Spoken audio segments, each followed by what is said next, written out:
Yeah, hi. Can you hear me? Yeah, just fine. Yeah, hi, Tom. I listen to you every day.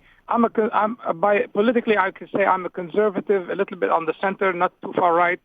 But I do believe that the answer is somewhere in the middle between what you say and what the right wing is saying. It's not totally. No system is perfect. I have no idea what that means, Jim. Well, what that means is this: there's value and benefit of having a healthy capitalistic free market system, plus some compassion for some people that cannot help themselves. But okay, so you're advocating basically the Norwegian system?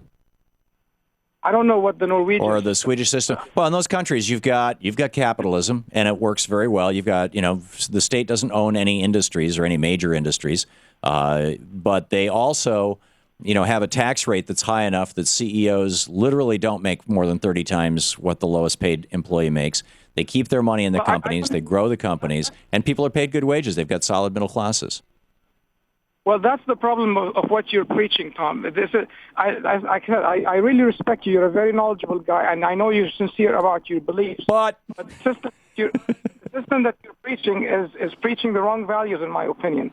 And these Occupy movements are also preaching the wrong values. It's preaching dependencies and laziness versus getting out there and trying to do. There's another thing they're not realizing is that the current administration. No, Jim, I'm sorry. I can't just let that slide by. What these people are, and I obviously don't speak for any of the Occupy movements. I speak for myself. But I can tell you what I'm protesting, and what I think a lot of other people are protesting, is the fact that we have an economy that is basically crony capitalism. We have a bought and sold Congress.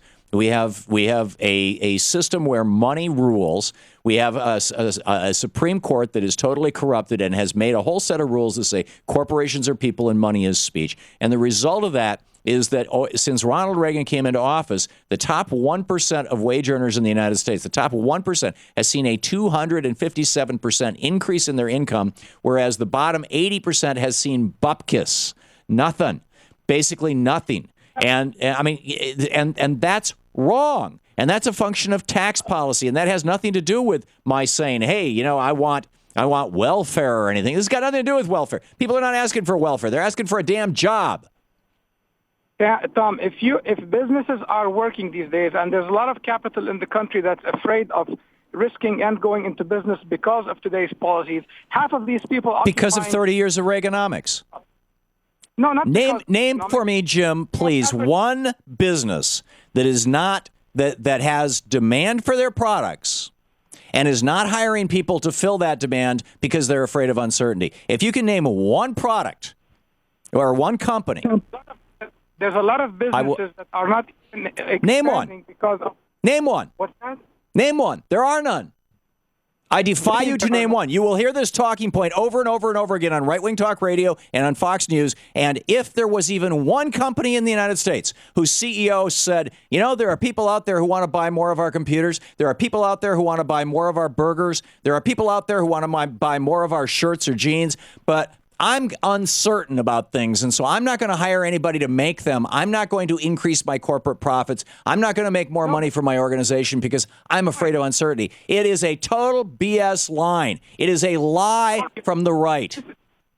Tom, you're missing a point here. If those people that are going to buy things don't have jobs to even buy what they want to buy. You're making my point. Let me ask you something. Do you think we're living in a business-friendly environment these days?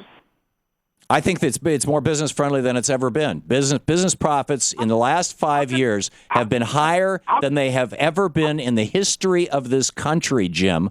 The business profits last year were higher than they had been in any year since George Washington was president. Are you trying to tell me that we're living in a business-unfriendly environment? Very unfriendly environment. And Jim, you're hallucinating. You're smoking something. How can you say that when last year corporate profits were higher than they have ever been in the history of the United States? Okay, I'll tell you. What is your evidence? Okay, in my opinion, which I agree with you there, the sign of a healthy society is a society that have a very strong middle class. That's yes, what sir. I believe. I agree with you. And the middle class could be strong when they have jobs. I agree. People with that are sitting on their capital, hear them out. Don't just brush this theory away as a conspiracy by Fox or anybody. It is true. It's out there. And the more you keep saying that, the more people believe it. And those guys that are occupying places in those movements believe it. Let me give you an example. People are sitting on capital because it is more profitable than trying to sell things. We're in a depression right now. There is no demand. Now, you can do one of two things. If you run a business, if there are people who want to buy your products, of course, you hire people to make more product and you sell it. But people are sitting on their money because there's no demand. There's no demand because wages have been flat for 30 years because of Reaganomics. That's not the only reason, Tom. That's not the only reason. The other reason is that the buyers out there have no jobs. So nobody's. That's what I'm talking about. Demand is caused by wages. The sole source of demand in our economy is well, not the sole source. 80% of demand in the U.S. economy is wages. The remaining 20% is government spending. And so if you have wages that have been flat for 30 years and are actually falling off right now, demand collapses. When demand collapses, of course, people are not going to make things to sell. So the solution is to increase demand. Before the recession hit, salaries were incredibly high. Okay, I missed that. Jim, thank you for the call.